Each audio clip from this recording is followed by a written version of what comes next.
Hi, എല്ലാവരും സുഖമായിരിക്കുന്നു വിശ്വസിക്കുന്നു. ഞാൻ പ്രോമിയാണ്. അങ്ങനെ ഒരു ഇടവേളയ്ക്ക് ശേഷം, നീണ്ടൊരു ഇടവേളയ്ക്ക് ശേഷമാണ് ഈ ഒരു വ്ളോഗ്. പലരും ചോദിക്കുന്നുണ്ടായിരുന്നു ദുബായ് ട്രാവൽ വ്ളോഗ് ഒന്നും ഇല്ലേ എന്നുള്ളത്. ഇതൊരു ട്രാവൽ വ്ളോഗായിട്ട് എടുക്കാൻ മാത്രം ഒന്നുമില്ല, അത്തരം ക്വാളിറ്റീസ് ഒന്നും ഞങ്ങളുടെ വ്ളോഗിനില്ല.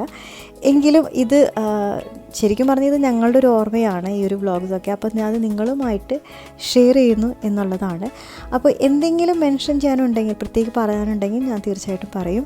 അതല്ല എങ്കിൽ കൂടുതലും ഞാൻ ബാക്ക്ഗ്രൗണ്ട് മ്യൂസിക് ഇട്ടിട്ടങ്ങ് തട്ടി കുട്ടി പോവുകയാണ് കേട്ടോ. ഓക്കെ, അപ്പോൾ ഇത് CDG-1, അതായത് ടെർമിനൽ 1 ആണ്. ഞങ്ങൾ എടുക്കുന്നത് ടർക്കിഷ് എയർലൈൻസ് ആണ്, അതായത് ഇസ്താംബുൾ വഴിയാണ് ഞങ്ങൾ ദുബായിലോട്ട് പോകുന്നത്. അപ്പോൾ ഇവിടെ ഒരു ചെറിയൊരു ഇൻഫോർമേഷൻ ഞാൻ തരാം. ഈ ഒരു ഇൻഫോർമേഷൻ ഒരു പക്ഷേ നിങ്ങൾ ദുബായിലോട്ട് പോവുകയാണ്, ടർക്കിഷ് എയർലൈൻസ് എടുക്കുകയാണ്, നിങ്ങൾ ഷെങ്കൻ ഏരിയയിൽ അല്ലെങ്കിൽ ഷെങ്കൻ റെസിഡൻ്റ് ആണെങ്കിൽ നിങ്ങൾക്ക് ഉപകരിക്കും. ഇതുവരെയും ടർക്കിഷ് എയർലൈൻസ് അപ്ഡേറ്റ് ചെയ്യാത്തൊരു ഇൻഫോർമേഷനാണ്. അതായത് ഈ ഒരു വിസക്കാർക്ക്, അതായത് ഇന്ത്യൻ പാസ്പോർട്ട് പക്ഷേ ഷെങ്കൻ ഏരിയയിലുള്ള ആൾക്കാർക്ക് ശരിക്കും പറഞ്ഞാൽ ഓൺ അറൈവലാണ് വിസ ദുബായ് കൊടുക്കുന്നത്. പക്ഷേ അത് ഇതുവരെയും സിസ്റ്റത്തിൽ, അതായത് ടർക്കിഷ് എയർലൈൻസിൻ്റെ സിസ്റ്റത്തിൽ ഇതുവരെയും അത് ആഡ് ചെയ്തിട്ടില്ല. അപ്പോൾ അതുകൊണ്ട് തന്നെ ഉപ്പാക്കും ഉമ്മാക്കും ബോർഡിംഗ് പാസ് കൊടുക്കാൻ അവർ ഒരുപാട് നേരം മടിച്ചു. 1.5 മണിക്കൂറോളം അവരെ മാറ്റി നിർത്തി. ഞങ്ങൾ കണ്ടില്ലേ, ആരും ഉണ്ടായിരുന്നില്ല. ഞങ്ങൾ ഫ്ലൈറ്റിൽ കയറുമ്പോൾ ഞങ്ങളായിരുന്നു ലാസ്റ്റ്.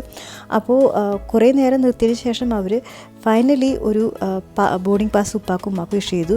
അതുമേൽ ട്രാൻസ്ഫർ എന്ന് എഴുതിയിട്ടുണ്ടായിരുന്നു. അതായത് ഇസ്താംബുൾ ചെന്നിട്ട് ടർക്കിഷ് എയർലൈൻസ് എൻ്റെ കൗണ്ടറിൽ പോയിട്ട് അവിടെ നിന്ന് ബോർഡിംഗ് പാസ് ദുബായിലോട്ടുള്ളത് ഇഷ്യൂ ചെയ്യാൻ വേണ്ടിയിട്ട്.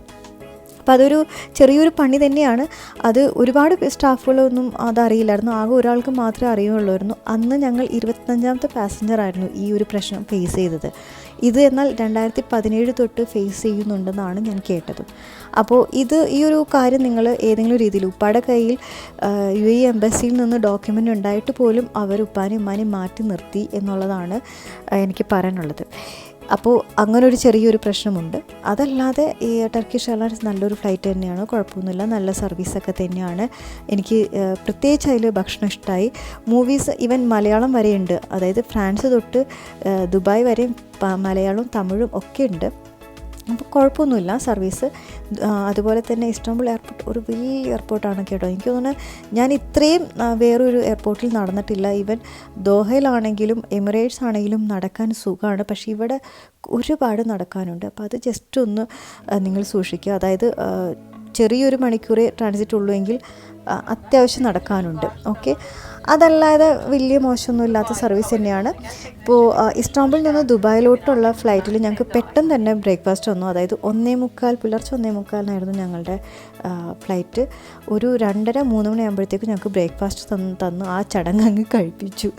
അതുകൊണ്ട് തന്നെ ദുബായിലോട്ട് ലാൻഡ് ചെയ്യുന്നതിന് മുമ്പ് ഒരു പച്ചവെള്ളം പോലും എനിക്ക് കിട്ടിയില്ല. ഇനി ഞാൻ ഉറങ്ങിയതുകൊണ്ടാണോ എന്നറിയില്ല, എൻ്റെ അറിവിൽ ആർക്കും കിട്ടിയില്ല. അപ്പം അതുമാത്രം ഞാൻ വേണമെങ്കിൽ ഇവിടെ എടുത്ത് പറയാം. അപ്പോൾ അതുകൊണ്ട് അത്രയേ ഉള്ളൂ ഈ ഒരു ടർക്കിഷ് എയർലൈൻസിനെ കുറിച്ച് എനിക്ക് പറയാനുള്ളത്. ബാക്കിയെല്ലാം വളരെ നല്ല സ്മൂത്തായിട്ട് പോയി. ഓക്കെ, അപ്പോൾ അങ്ങനെ ഞങ്ങൾ ദുബായിലെത്തി. അപ്പോൾ അടുത്ത വ്ളോഗിൽ കാണാം. അടുത്ത വ്ളോഗിൽ ഇനി ഒരുപാട് കാര്യങ്ങളൊക്കെ ഉണ്ട്. അപ്പോൾ അതുവരെയും തീർച്ചയായിട്ടും ഞങ്ങളെ സപ്പോർട്ട് ചെയ്യുന്നു വിശ്വസിക്കുന്നു. തീർച്ചയായിട്ടും നിങ്ങൾ ഞങ്ങളുടെ കൂടെ ഉണ്ടാവുമെന്ന് വിശ്വസിക്കുന്നു. അപ്പോൾ കൊച്ചു കൊച്ചു യാത്രകളായിട്ടാണ് കേട്ടോ ഞങ്ങൾ അടുത്ത വ്ളോഗിൽ. അങ്ങനെ ഡെയിലി വ്ളോഗും അല്ലെങ്കിൽ ഡെയിലി A to Z ഞങ്ങൾ കാണിക്കുന്നില്ല. കൊച്ചു കൊച്ചു ഷോർട്ടുകളൊക്കെ എടുക്കുന്നുള്ളൂ. ഓക്കെ, അപ്പോൾ നമുക്ക് നെക്സ്റ്റ് ടൈം കാണാം. അതുവരെ എല്ലാവരും സുഖമായിട്ടിരിക്കുക, സേഫ് ആയിട്ടിരിക്കുക. അപ്പോൾ see you soon. Bye, take care.